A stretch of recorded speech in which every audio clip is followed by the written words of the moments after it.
धाकड़ खबर, बेखौफजुमा बेबाक अंदाज।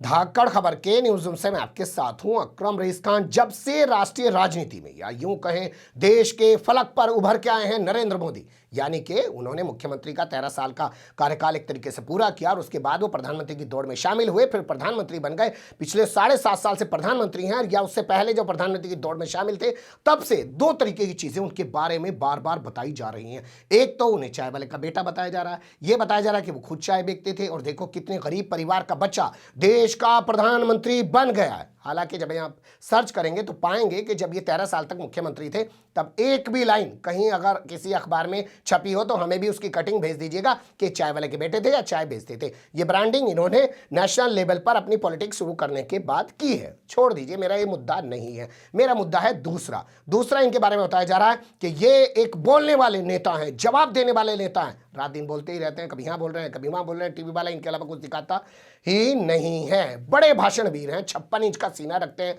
घर में घुस के मारते हैं। लेकिन ना जाने क्या बात है, जब चाइना से सामना होता है तो इनके बोल वचन बदल जाते हैं।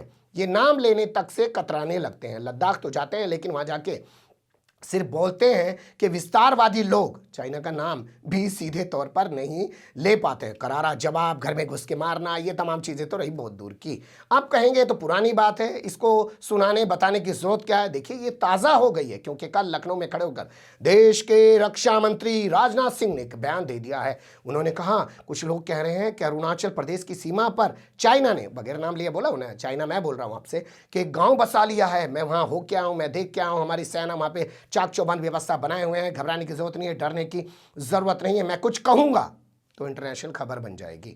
तो यहीं से मेरे जहन में सवाल आया कि तो रात दिन बोलने वाले लोग हैं, भाषणवीर लोग हैं, तो ये क्यों कह रहे हैं कि मैं कुछ बोलूंगा तो खबर बन जाएगी। इससे तो कभी डरते नहीं हैं। पहले आप राजनाथ सिंह का बयान सुनिए, फिर राजनाथ सिंह को लेकर कुछ खास जानकारी आपके सामने रखने की कोशिश करूंगा। अब एक अरुणाचल प्रदेश में जिन गांव में गांव बनाने की बात हो रही है, भाइयों क्या है उसकी स्थिति में यहां चर्चा नहीं करना चाहता, आप में लोगों को मालूम होगा। और हम क्या कर रहे हैं बॉर्डर पर इस समय, मैं जाकर देख आया हूं। मैं अभिनंदन करना चाहता हूं अपने सेना के अधिकारियों का, सेना के जवानों का।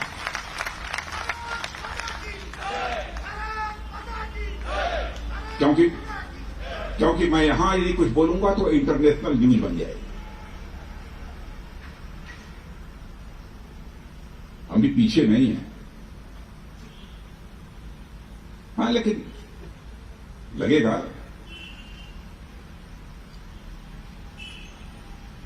अब इतनी बात तो पक्की हो गई है कि पहले जवाब देने में भी थोड़ा सा हम, लेकिन अब नहीं, चाहे जो कुछ भी हो जवाब देंगे।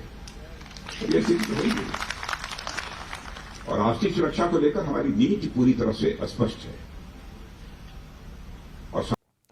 सुन लिया आपने, राजनाथ सिंह को कह रहे हैं अरे अगर मैंने कुछ बोल दिया तो इंटरनेशनल खबर बन जाएगी। अब बताइए, रात दिन खबरें बनाने के लिए दुनिया भर की बातें उलझुल ना जाने क्या क्या बोलते रहते हैं पूरी सरकार और भगवा ब्रिगेड के लोग, और इंटरनेशनल खबरें बनती रहती हैं तब तो कोई एहसास नहीं होता। लेकिन जब सामना चाइना से होता है तो वहां तो उसका नाम भी नहीं लेते और फिर इससे भी डरते हैं कि कहीं खबर ना बन जाए। अब बात कर लेते हैं राजनाथ सिंह के व्यक्तित्व को लेकर। राजनाथ सिंह कहने को रक्षा मंत्री हैं, लेकिन फुल फ्लैश तरीके से देखा जाए तो वर्तमान समय में जो सरकार चल रही है, जिसका 2.5 साल का कार्यकाल पूरा हो चुका है, इसमें दो ही लोग काम करते हुए दिखाई दे रहे हैं। एक नरेंद्र मोदी, दूसरे अमित शाह। पिछले कार्यकाल पे आप नजर डालेंगे तो 2.5 लोग काम करते हुए दिखाई देते थे, जिसमें से एक नरेंद्र मोदी, एक अमित शाह और आधे अरुण जेटली। अरुण जेटली अब इस दुनिया में नहीं रहे हैं, लेकिन उनकी जगह बताया जा रहा है कि राजनाथ सिंह को दी जा रही है। अब आप दोनों जो ये शख्सियत हैं, इनके आसपास की कुछ कहानी को जान और समझ लीजिए। जिस वक्त देश के प्रधानमंत्री बनने की दौड़ शुरू हुई, उस वक्त भारतीय जनता पार्टी के राष्ट्रीय अध्यक्ष हुआ करते थे नितिन गडकरी। नितिन गडकरी ने नरेंद्र मोदी के नाम पे मोहर लगाने से इनकार कर दिया, उनको आगे बढ़ाने से इनकार कर दिया। और आज भी आप देख सकते हैं नितिन गडकरी इस सरकार के आलोचक भी हैं सत्ता में रहते हुए। 2014 के उनके बयान निकाल के देखें तो आपको पता चल जाएगा। और यही कारण है कि उनको हमेशा साइड रखा जाता है, लेकिन आरएसएस से उनके संबंध बहुत गहरे हैं, इसलिए वो मजबूती से खड़े हुए काम करते हुए दिखाई भी देते हैं, तो उन्होंने इनकार कर दिया। तो उसके बाद क्या हुआ, महाराष्ट्र के अंदर उनकी कोई कंपनी थी, कोई फैक्ट्री थी, वहां पे कुछ करप्शन के चार्जेस लगाए गए और इन्हें अपना राष्ट्रीय अध्यक्ष पद छोड़ना पड़ा। और इसके बाद लाया गया राजनाथ सिंह को।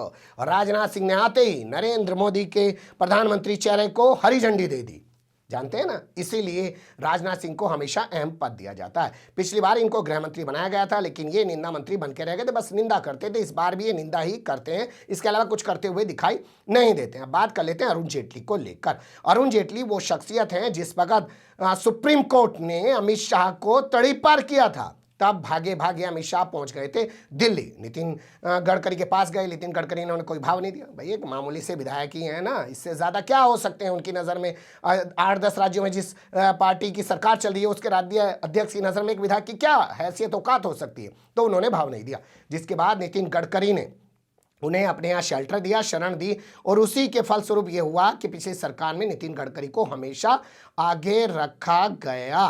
लेकिन इस बार वो काम क्या राजनाथ कर पा रहे हैं, या बस राजनाथ इसीलिए बैठे हुए हैं क्योंकि इन्होंने नरेंद्र मोदी के नाम को आगे बढ़ाया था। ये सब चीज़ें आप तय कीजिएगा। लेकिन कुल मिलाकर ये कि जब भी सामना चाइना से होता है तब इस तरीके की भाषा क्यों बोली जाती है, तब उस तरीके की भाषा क्यों नहीं बोली जाती कि ये है मोदी, 56 इंच का सीना है, घर में घुस के मारते हैं। क्या एक बार भी चाइना को घर में घुस के मारने की कोशिश की गई? क्योंकि हाल फिलहाल में भी पेंटागन की रिपोर्ट आई है अमेरिका से, जिसको लेकर कांग्रेस ने सवाल उठाया और कहा कि चाइना जो है अंदर घुसा हुआ है, और नरेंद्र मोदी कह रहे हैं ना वो घुसा था ना वो घुसा है, क्लीन चिट दे रहे हैं। वो क्लीन चिट रद्द करनी चाहिए और चाइना को करारा जवाब देना चाहिए, लाल लाल आंखें दिखानी चाहिए। अब कौन किसको लाल आंखें दिखा रहा है, कौन नहीं दिखा रहा है, कौन 56 इंच का सीना कहाँ दिखा रहा है, कहाँ वो 56 इंच का 26 का हो जा रहा है, ये आप सब चीज़ें तय कीजिएगा। हमारा काम है रिपोर्ट करना, आपके सामने रखा। बने रहिएगा धाकड़ खबर के साथ। फिलहाल कमेंट्स के रूप में आप लोग अपनी राय दे सकते हैं, खबर को लाइक कर सकते हैं, चैनल को सब्सक्राइब कर सकते हैं, ज़्यादा से ज़्यादा हमारी खबरों को शेयर कर सकते हैं। फिर ऐसे ही किसी सुलगते हुए या उलझते मुद्दे लेकर मैं आपके सामने होऊंगा हाजिर। फिलहाल अभी मुझे दें इजाज़त।